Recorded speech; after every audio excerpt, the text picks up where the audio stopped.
E aí, tudo bem? Aqui é o professor Clayton. Nessa aula de agora de hoje, nesse vídeo, você vai aprender sobre as fases da memória. É mais uma parte da nossa análise de artigos científicos para você aprender como desenvolver o seu supercérebro. O artigo fonte do parágrafo, dessa parte que nós vamos discutir agora sobre as fases da memória, ele tem como tema como otimizar a construção do conhecimento no cérebro. É um artigo da revista Nature, ok? Uma das maiores revistas do mundo. Bom, nossa temática então, as fases da memória. É importante você entender as fases da memória para você então perceber o quão importante é você saber executar certas atividades, certas ações, entendendo como fisiologicamente a sua memória funciona, beleza? E essa compreensão básica ela vai te ajudar a compreender outros pontos muito importantes, um pouco mais detalhados que nós vamos ver também em outros vídeos, ok? Então vamos lá. Sobre as fases da memória. Primeiro ponto. Em primeiro lugar, as novas informações são codificadas em uma memória no hipocampo e nas regiões circundantes do lobo temporal medial. Eu vou ler aqui pontos específicos que eu separei do artigo, ok? Primeiro ponto que nós estamos vendo é que a memória, no primeiro momento, ela reside no hipocampo, que é uma região cerebral responsável prioritariamente pela memória. Então, a memória, a nova informação, ela tem entrada pelo hipocampo e dentro do hipocampo ela sofre alguns processos que nós vamos ver agora aqui. Nesse primeiro momento, essa primeira fase da memória, a memória está no hipocampo e nas regiões circundantes ali temporal, aqui na região lateral, beleza? Segundo ponto das nossas fases da memória. O hipocampo conecta. Essa é uma outra parte das fases, tá? O hipocampo conecta diferentes partes de uma memória que constituem um episódio específico. Ou seja, esse episódio específico que você está me vendo aqui, me ouvindo, o teu hipocampo, no primeiro momento, existe a entrada dessa informação e o hipocampo também conecta várias informações que detalham este episódio aqui, beleza? Terceiro ponto. Logo após a codificação, ou seja, você me vê aqui, você me ouvir, você está passando por um processo de codificação entre a informação que eu estou te dando e essa informação ter entrada no seu cérebro, ela passa por um processo de codificação. Terceiro ponto, logo após essa codificação, uma memória costuma ser episodicamente detalhada, contendo detalhes sobre o tempo, lugar. Então, além disso, o primeiro ponto fica no hipocampo, segundo ponto, o hipocampo conecta diferentes partes de uma memória que constituem esse episódio e também ela passa a ser detalhada dentro do próprio hipocampo, beleza? Quarto ponto, então.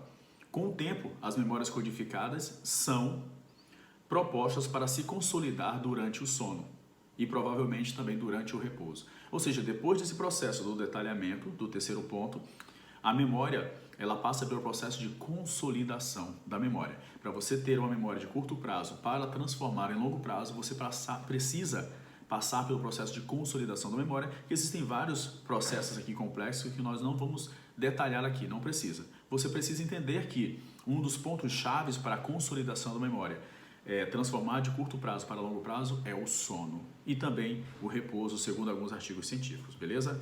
Vamos para o quinto ponto.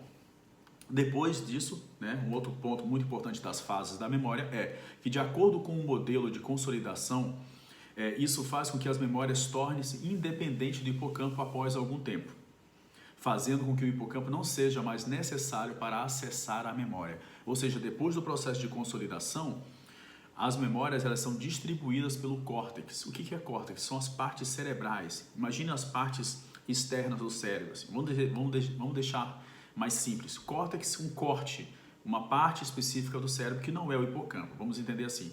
Então a memória, depois do processo de consolidação no hipocampo, ela é distribuída por várias áreas do córtex cerebral. E aí, neste momento, pela teoria do sistema, da consolidação de sistemas, a memória não depende mais do hipocampo para ser acessada. Então ela saiu do hipocampo e ela não precisa mais do hipocampo para ser acessada por você. Beleza? Tem uma outra teoria, tá, que se chama a teoria do traço múltiplo ou teoria da transformação, onde propõe, na verdade, que a memória só pode ser acessada com a utilização do hipocampo. É uma outra via para pensar sobre esse ponto, ok? Então é outra via chamada traço múltiplo ou teoria da transformação. Vamos para o passo 7, então, do nosso vídeo, que são as fases da memória. Bom, tem uma outra observação muito importante aqui, desse ponto do artigo, que as memórias são alteradas ao longo do tempo. Olha isso. As memórias são alteradas ao longo do tempo, além da nossa consciência, e não são recuperadas como uma entidade sólida, mas sim reconstruídas dependendo das pistas do presente. Isso também significa que uma memória pode consistir em características episódicas e semânticas dependendo de como ela é recuperada. Ou seja, a memória ela não é estática. A memória ela não é algo que você a busca e ela está lá esperando por você estaticamente. Na verdade, a memória ela passa por um processo a cada segundo de construção e de reconstrução. E a cada momento que você revisita a memória, você está influenciando nessa memória com os teus presentes, com os teus dados presentes. O teu presente influencia na tua memória do passado e ela sempre está em construção e reconstrução. Isso é muito importante para você repensar, né? Se tudo que você lembra de fato ocorreu dessa maneira. Você já sabe que cientificamente não. A tua memória, tudo que você lembra não é mais como de fato ocorreu. Primeiro que, quando você lembra de algo, já não é verdade, né? Você está visualizando e entendendo algo pelos filtros que você tem. Numa mesma situação, pessoas enxergam coisas diferentes porque cada pessoa possui um filtro diferente. Isso é chamado de filtro de percepção.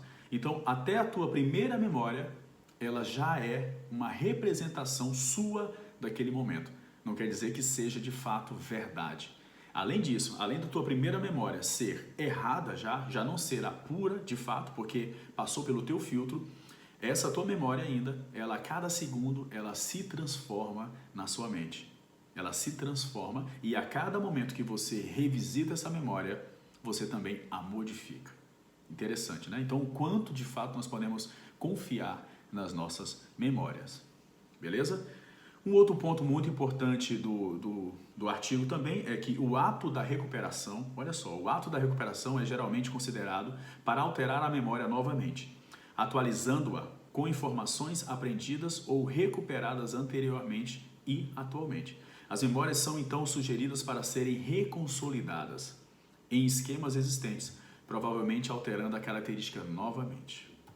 Beleza? Ponto 8, e é isso. Bom, essas são as fases da memória. Eu falei de forma bem básica sobre as fases da memória para você entender desde o primeiro momento, a entrada no teu cérebro pelo hipocampo, o que acontece dentro do hipocampo na fase 2, 3 e 4 ali que você percebeu que ela começa a entender a percepção do lugar, o tempo, o espaço, o detalhamento da memória, a ligação entre as partes dessa memória, até o ponto de ser consolidada pelo próprio sono e repouso e depois ela ser distribuída pelo córtex. E fechamos com essa observação muito importante que a memória ela não é de fato uma coisa estática, ela se transforma a cada momento e você a cada momento que a acessa, você está modificando, reconstruindo baseado nas pistas presentes, baseado no teu presente. O teu presente muda o teu passado.